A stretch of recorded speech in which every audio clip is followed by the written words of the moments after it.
Hello friends, welcome to my channel. আজকে আমরা জানবো অযোধ্যা রাম মন্দির সম্বন্ধে কিছু ইম্পর্টেন্ট প্রশ্নোত্তর, যেগুলো তোমাদের এক্সামে আসতে পারে, বা এছাড়াও আমরা কিছু জানবো অযোধ্যা রাম মন্দির সম্বন্ধে। ফার্স্ট প্রশ্ন দেখো এখানে, অযোধ্যায় রামলালার প্রাণ প্রতিষ্ঠা কবে স্থাপিত করা হলো? সঠিক অ্যান্সার কি হবে? স্থাপিত করা হলো কবে? 22 জানুয়ারি 2024-এ।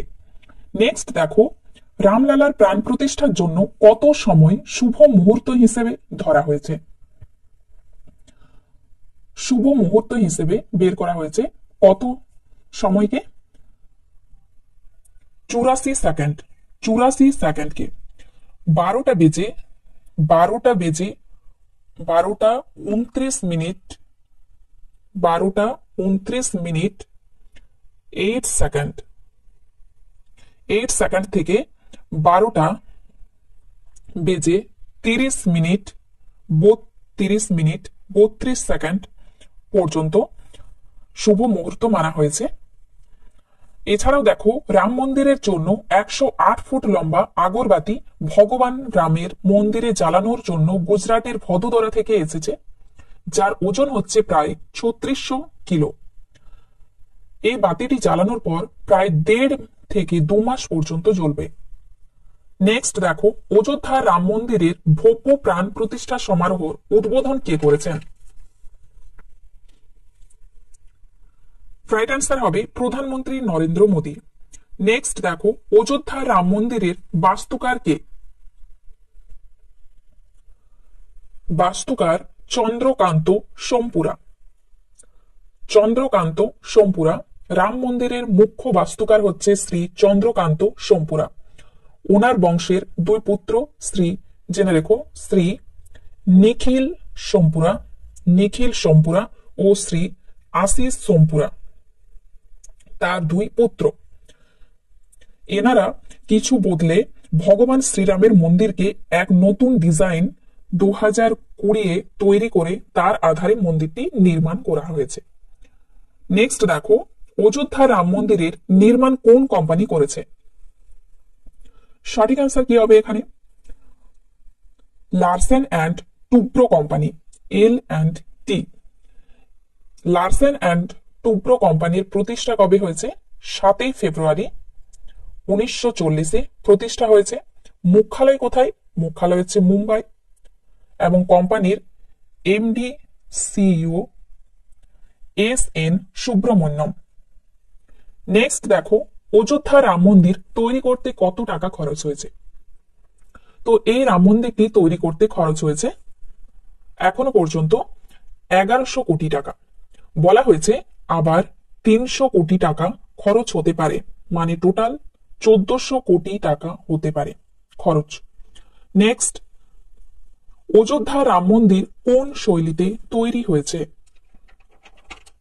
সঠিক অ্যান্সার কি হবে এখানে? নাগার শৈলীতে তৈরি হয়েছে রাম মন্দিরটি। অযোধ্যা রাম মন্দিরের উচ্চতা কত?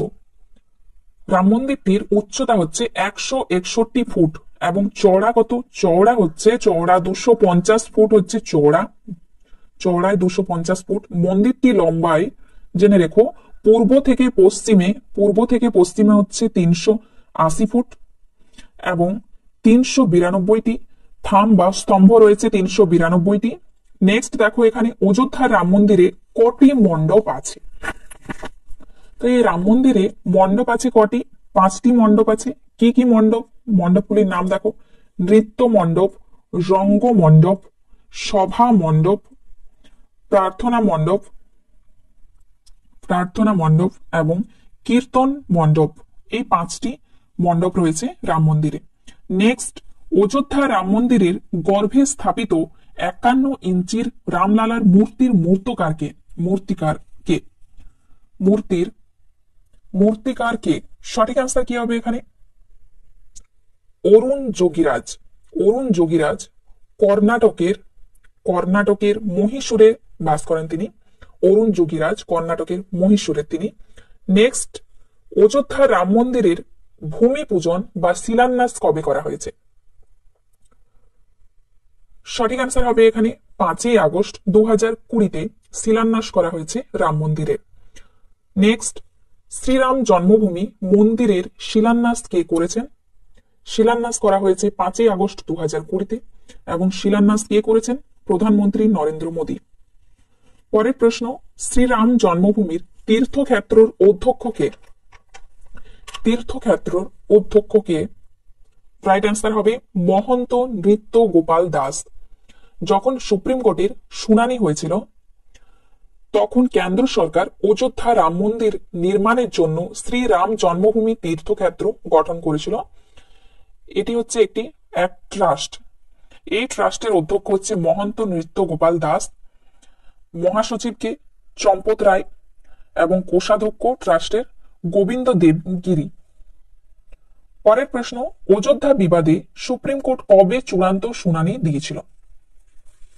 সুপ্রিম কোর্ট চূড়ান্ত শুনানি দিয়েছিল কবে? 9ই নভেম্বর 2019-এ। এই শুনানিতে 2.2.77 একর যে বিবাদিত জমি রাম মন্দিরের নির্মাণের জন্য হিন্দুদের দেওয়া হয়েছে আর মুসলমানদের দেওয়া হয়েছে 5 একর জমি মসজিদ নির্মাণের জন্য।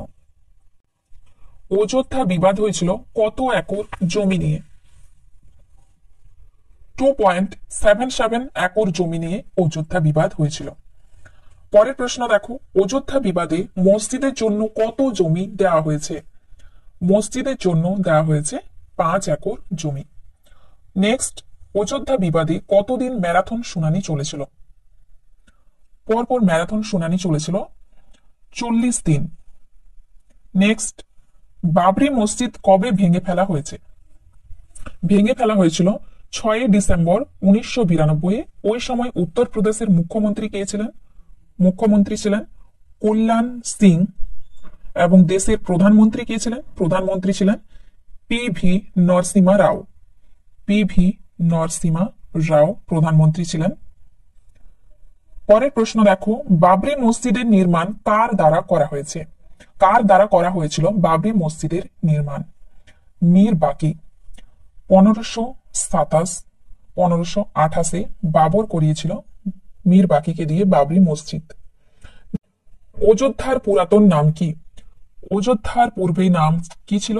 সাকেত। সাকেত ছিল অযোধ্যার পুরনো নাম। নেক্সট, অযোধ্যা কোন নদীর তীরে অবস্থিত? অযোধ্যা কোন নদীর তীরে অবস্থিত? অযোধ্যা হচ্ছে সরয়ূ নদীর তীরে অবস্থিত অযোধ্যা। লাস্ট প্রশ্ন দেখো, অযোধ্যা কোন রাজ্যে অবস্থিত? এটি তোমরা কমেন্ট বক্সে কমেন্ট করে জানাবে। আজকের ভিডিও এখানেই শেষ। তোমাদের যদি ভিডিওটি ভালো লেগে থাকে তাহলে অবশ্যই লাইক করবে এবং বন্ধুদের সাথে শেয়ার করবে।